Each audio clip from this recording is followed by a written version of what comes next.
Well, this will teach me.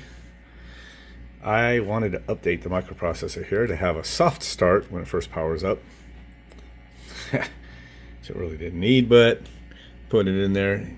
So I was clipping this on there, it's real difficult to get this clip, and it's real stiff to stay on there. I only soldered a couple of the legs down since it only is using like 5 or 6 of them, of the pins, and I jerked that thing right off the board. So hopefully it didn't jerk the whole trace up, but just broke the solder joint because it was pretty lightly soldered on there, but that just sucks. Okay, I kind of regretted not having the in-circuit serial programming header on here, so I redid this one. Came out very nice. Also, since I had it set up the program, I just added a feature, and that is for a soft start, in case you have the pulse width modulation set at max or near max and ever upgrade the motor. I guess it can, the surge of one of those high current motors, like the one that's crappy I just ordered, I guess it can fry your controller on these things if you just allow that surge when it starts. You want to have a soft start. So in case I put a motor like that back on, I'm going to include this in my little pulse width modulation thing. So I'm going to turn the power off. Let's focus there. When I turn it on, it takes like 3/4 of a second to get to full speed. There you go. See how the pulse width modulation kind of ramped up? Do it again.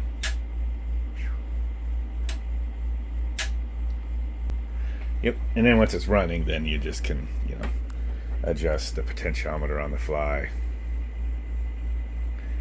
So this should be ready to snap off this board here and bolt back on, and should be ready to go. Okay, and now that starts up like this. Instead of a jerk, it's going to have a soft start, no matter where I have it set. Put down to 50%.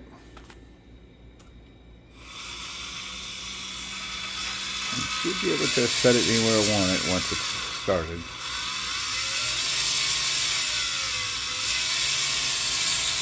Hell yeah. Man, been in here for hours today watching some Weston Champlin. That was pretty cool. Live stream there. Keep designing other boards. So I made this one here, which actually came out pretty good, but I'm kind of frustrated with it because I dropped on the microprocessor, which soldered on great, and then I realized right after I did so that there was a jumper pad. I needed to put a jumper right into underneath it in the middle there. That was going to jumper the 5-volt pin over to the rest of the 5 volts. So, dang, I could either add I could just add a jumper out here. I don't know, I just kind of lost interest in finishing that one. So, gonna experiment with another one, a dual-sided one, where you kind of do one side, you put the alignment pins, and then I flip the board over, hope that it aligns perfectly, and then you do the traces on the back side, and then you have traces on 2 sides, a 2-sided board. Which is what I first started doing on these, but then I've been just doing one-sided and just doing a couple jumpers as necessary, if you just can't route around it otherwise. Yeah, this is the new motor, and the funny thing is when it sits a while and I plugged it in, it's like smooth and quiet, but a lot faster. But I noticed when I tried to use it initially that after a while it got noisier and seemed to get a little bit of that shake to it.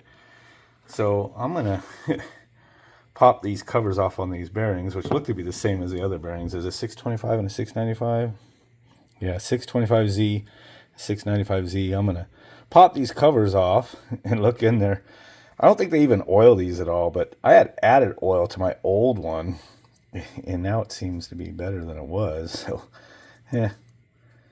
I ain't able to return this now, but it was only 30 bucks. So each one of these, I'm taking the cover off. The shield, these have roller bearings with some sort of plastic separator to keep them aligned up, and then I kind of have to deform and then fix the shield a little bit to get them back on, but let's see how it goes. Well, I beat it up a little bit to get it apart. Had to put the vice grips on the back of the shaft, to get this very tight collet fitting whatever adapter off.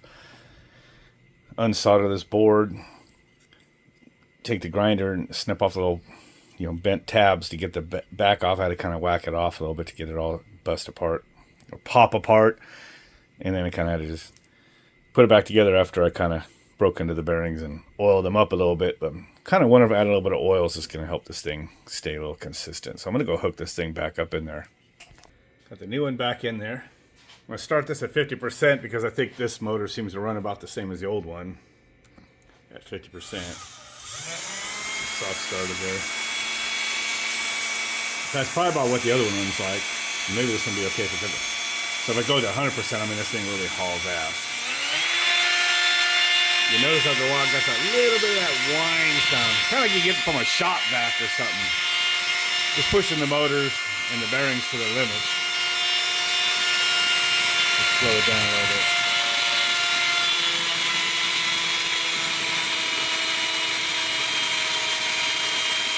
That sounds a little better. Maybe I'll give this motor a little bit more of a try. Do some test tests. More of a complex layout. So that side actually came out really good. That was a 30-degree tip. And I used the settings for 0.1 millimeter cut for the settings on the tip, but then I set the actual cut depth for 0.07 millimeter. And that gave me about the right clearance around all those pads on that surface mount chip. So that's pretty good. Now what I have to do is I need to drop the alignment holes and then flip it over and hopefully it lines up perfectly and then do the other side. Today has not been my day in many ways, so this just came out great. Drilled the alignment holes. Gonna flip it over. It helps if you switch to a dual-sided board when you do that. So these are like single-sided boards. What you need is a dual-sided board. Shit, start that all over again. Well, I had a lot more clips, but not going to bother with all of it in the edit. But this motor I messed with it a little bit, the new one, and oiled it and put it back together. And at one time it seems to do a pretty good board, and then after a while it seems to get noisy and kind of cause a lot of more play on the end of the shaft, causing some more run out. So I don't know. I went ahead and ordered another motor, which is a brushless motor. It looks like in the reviews that people say it's a lot more smooth. So we'll see how that goes in a few days. And the only bad thing about getting that one is I probably won't get to use my homemade pulse width modulator anymore, since the brushless one comes with its own speed controller. So anyway, with that, don't forget to like, share, subscribe, and comment. And we'll catch you later.